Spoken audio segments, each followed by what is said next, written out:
Every student can learn science. Every student deserves the opportunity to learn science.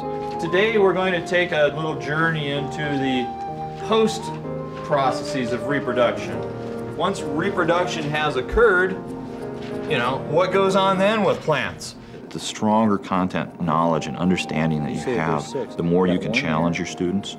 I think that it can allow you to be more creative. For want of a better term, you can think really cool things up to do with your kids that will help them learn the deep concepts of science.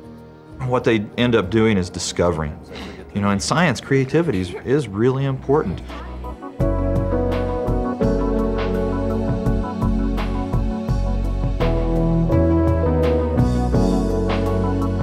My daughter's always struggled with science before, and he brings a sense of humor and patience to science and tries to make it more meaningful for them in a way that apparently has caught on with her because she's done better in science this year than she's ever done before.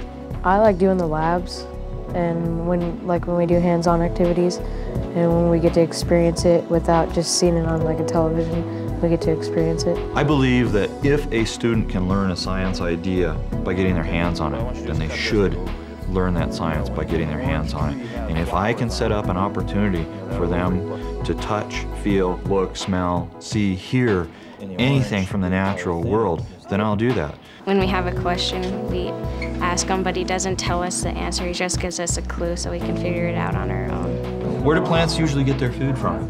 Their cells, I don't know. Their cells, how? Starts with a P.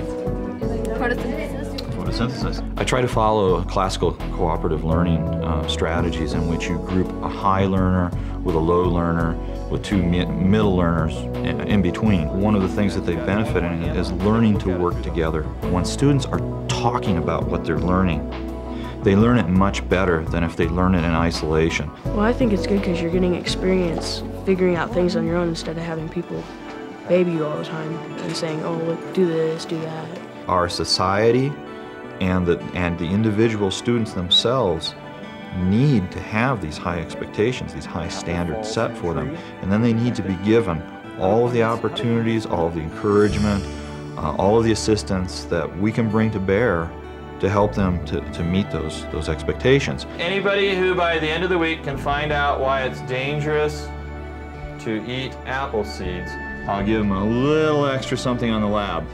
Not a lot. I'll give them an apple seed, yeah, that's right. As any teacher, if you can relate to your students, you can get through them. You can have all the content knowledge you want, as you say.